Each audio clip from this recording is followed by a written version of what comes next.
fucking Jurassic Park.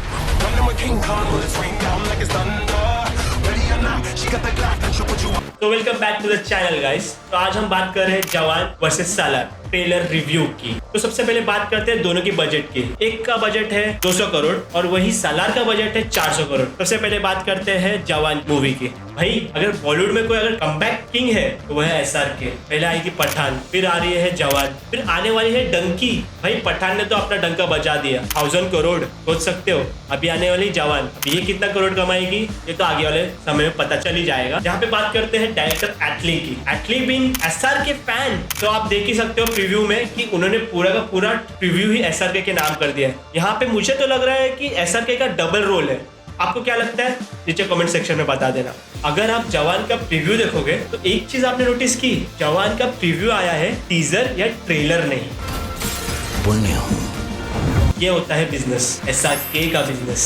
भाई इसीलिए मैं SRK का बहुत बड़ा फैन हूँ। जितना ही अच्छा एक्टर है उतना ही अच्छा बिजनेसमैन भी। प्रीव्यू आप भी रिलीज कर दिया ताकि हम कंटेंट क्रिएटर्स उसके बारे में बात कर सके, मूवीज की अलग प्रमोशन ना करनी पड़े। ये होता है बिजनेस, समझे। तो आप बात करते हैं जवान की कास्ट की। अगर SRK के बाद मुझे कोई अगर पसंद आया है तो वो है विजय सेतुपति। उनके कैरेक्टर को ज्यादा रिवील नहीं किया है। क्यों? बिकॉज आई थिंक कि he has matched the level of SRK in the movie. मुझे तो लगता है उनका रोल एज अ कॉप है मूवी में। आई थिंक उनको ज्यादा सस्पेंस वाला रखा गया है कि उनका कैरेक्टर कैसा होगा, नेगेटिव होगा या फिर थोड़ा पॉजिटिव वाला होगा। गेस्ट अपीयरेंस में हमें दिखाया गया कि दीपिका पादुकोण है और संजय दत्त है। अगर SRK को अगर मूवी कोई हिट करानी है तो दीपिका पादुकोण खड़ा कर दो, मूवी हिट हो जाएगी। और अगर हम बात करें संजय दत्त की तो उनका कैरेक्टर रिवील ही नहीं किया गया, बताया ही नहीं गया है प्रीव्यू में। शायद आने वाले ट्रेलर्स में हमें देखने को मिले कि उनका कैरेक्टर कैसा होने वाला है। अब हम बात करेंगे द मोस्ट इंपॉर्टेंट चीजों के बारे में इस ट्रेलर्स में, जो कि है editing, cinematography, music and BGM। तो चलिए शुरुआत करते हैं जवान से। अब जवान मूवी में जो सिनेमाटोग्राफर है उनका नाम है GK विष्णु, जिन्होंने काफी बड़ी बड़ी साउथ इंडियन मूवीज को हिट दिया है और काफी अच्छे तरीकों से विजुअल ट्रीट दी है अपनी ऑडियंसेस को अपने क्रिएटिव स्किल से। अगर हम बात करेंगे सलार मूवी की, तो सलार मूवी में भी वही सिनेमाटोग्राफर है जिन्होंने KGF में भी काम किया था, जिनका नाम है भुवन। और हम तो सभी जानते हैं इनके इतिहास के बारे में कि क्या फिल्म थी यार KGF। मतलब उनके सिनेमाटोग्राफी स्किल्स और इतने क्रिएटिवनेस से उन्होंने इतनी खूबसूरती से उस पिक्चर को बनाया और इतना अच्छा विजुअल ट्रीट भाई मैंने तो कभी अपनी लाइफ में नहीं देखा। तो मुझे तो कोई डाउट नहीं कि सलार मूवी में सिनेमाटोग्राफी में कुछ भी कॉम्प्रोमाइज हो सकता है। तो अगर हम बात करें GK विष्णु जी के बारे में, जो कि है जवान मूवी के सिनेमाटोग्राफर, इन्होंने साउथ इंडियन मूवी में काफी सारे मूवीज को बनाया है, जैसे कि क्रैक जो 2021 में आई थी, रावणासुर और खिलाड़ी जैसे बड़े बड़े पिक्चर को इन्होंने विजुअल ट्रीट दी है। तो अगर हम बात करें जवान मूवी के एडिटर के बारे में, तो उनका नाम है एंटनी और ये बंदा भी साउथ इंडियन इंडस्ट्री से बिलोंग करता है। और आपको पता है ये वही बंदा है जिन्होंने पुष्पा द राइज को एडिट किया और आने वाले पुष्पा पार्ट 2 को भी यही बंदा एडिट करने वाला है और अब ये जवान को एडिट करने वाला है। मतलब तुम सोच भी नहीं सकते कि इस मूवी में कितना कॉम्पिटिशन है। और हम सभी जानते हैं कि साउथ इंडियन इंडस्ट्री अपने एडिटर्स पे कितना ध्यान देते हैं, वो कितनी खूबसूरती से स्पीड रैम्पिंग करते हैं। स्लो मोशन का तो भाई जवाब ही नहीं। KGF में तो आप सभी ने देख ही लिया होगा। तो मुझे तो लगता है गाइस जवान काफी अच्छा खासा टक्कर दे सकता है सलार को, क्योंकि एंटनी भी काफी दिग्गज के एडिटर रह चुके हैं। पर यहाँ पे आता है एक कैच। आपको तो पता ही होगा कि KGF पार्ट 2 को एक 19 साल के लड़के ने एडिट किया था जिसका नाम है उज्जवल कुलकर्णी। मैं तो सोच ही सकता था कि 19 साल के लड़के में इतनी सारी क्रिएटिविटी भरी होगी कि वो KGF 2 को इतनी खूबसूरती से एडिट कर पाएगा। तो भाई KGF 2 को देखने के बाद सलार पे तो मैं गारंटी हूँ कि इसके एडिटिंग में कोई कॉम्प्रोमाइज होने वाला नहीं है। तो अब बात करते हैं मूवी के सबसे इंपॉर्टेंट चीज के बारे में, जो कि है BGM। भाई BGM ऐसी चीज है जो पूरी मूवी की वाइब बदल सकती है। मैं अगर BGM की बात कर रहा हूं तो मैं पहले बात करूंगा सलार से।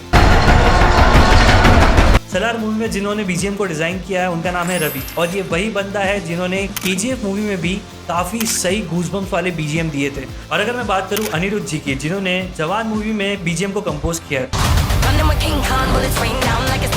उन्होंने वाइरस कोलैबोरेटी से लेके मारी के गाने तक को कंपोज किया भाई। और आपने वाटी कमिंग तो सुना ही होगा, ये भी वही BGM है जो अनिरुद्ध जी ने कंपोज किया था भाई। मतलब ये ऐसे BGM बनाते हैं जैसे कि बॉडी डांस करने पे मजबूर हो जाए यार। मतलब ऐसे लेवल का कंपटीशन तो मैंने कभी सोचा नहीं था भाई। मैं तो खुद कंफ्यूज हूँ, मैं खुद नहीं जानता इन दोनों में जीतने कौन वाला है, क्योंकि एक तरफ है शाहरुख खान की जवान और दूसरी तरफ है the action king, the rebel king Prabhas की सलार। मैं तो दोनों का फैन हूँ, पर आई थिंक सो मेरे हिसाब से अगर मैं सिनेमाटोग्राफी एस्पेक्ट्स और म्यूजिक और BGM और एडिटिंग को लेके बात करूँ तो मेरे हिसाब से सलार बेटर हो सकती है। Sorry, no offence to Shahrukh Khan fans, क्योंकि मैं खुद शाहरुख खान फैन हूँ, पर Salaar is the best.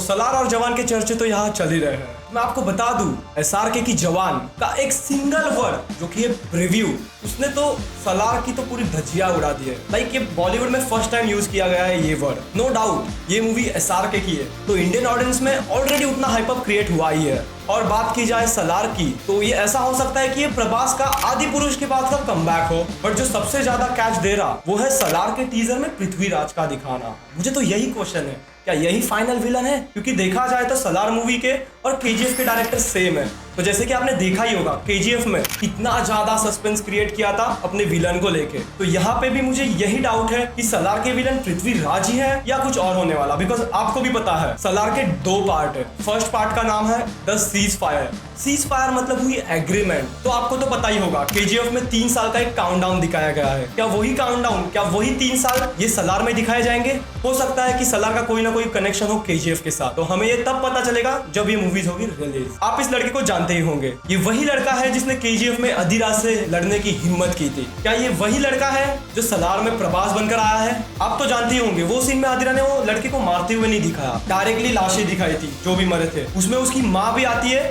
But लाश नहीं खुलती। अलग का दस्तूर, खुदा का हुक्म और एक माँ की दुआ है। तो ये थ्योरी सही भी हो सकती है या गलत भी हो सकती है, ये तो अभी पिक्चर रिलीज होने के बाद ही समझेगा। प्रशांत नील के डायरेक्शन पे तो कोई शक ही नहीं है। वो ऐसे सीन क्रिएट करते हैं अपनी मूवीज में कि एक अलग ही हाइप अप बन जाता है। अभी यही देख लो कि सलार ऐसे दिखाया गया है कि वो KGF से कनेक्टेड हो। और जवान की बात की जाए, क्या जवान में SRK का डबल रोल है? क्योंकि मुझे जो डायलॉग के नरेशंस दिखाए गए हैं प्रीव्यू में, उसके हिसाब से तो मुझे लग रहा है कि SRK का डबल रोल हो सकता है। बेकरार करके हमें यूं न जाइए, आपको हमारी कसम लौट आई। ये थे हमारे रिव्यूज इन आने वाली मूवीज को लेकर। अगर आपके पास कोई एक्स्ट्रा पॉइंट है और आप कुछ हमें बताना चाहते हो इंटरेस्टिंग, तो कमेंट सेक्शन में हमें जरूर बताना। तो अगर आपको ये वीडियो पसंद आई हो तो लाइक करना मत भूलना, सब्सक्राइब करना मत भूलना और शेयर करना मत भूलना। तब तक के लिए मिलते हैं अगले वीडियो में।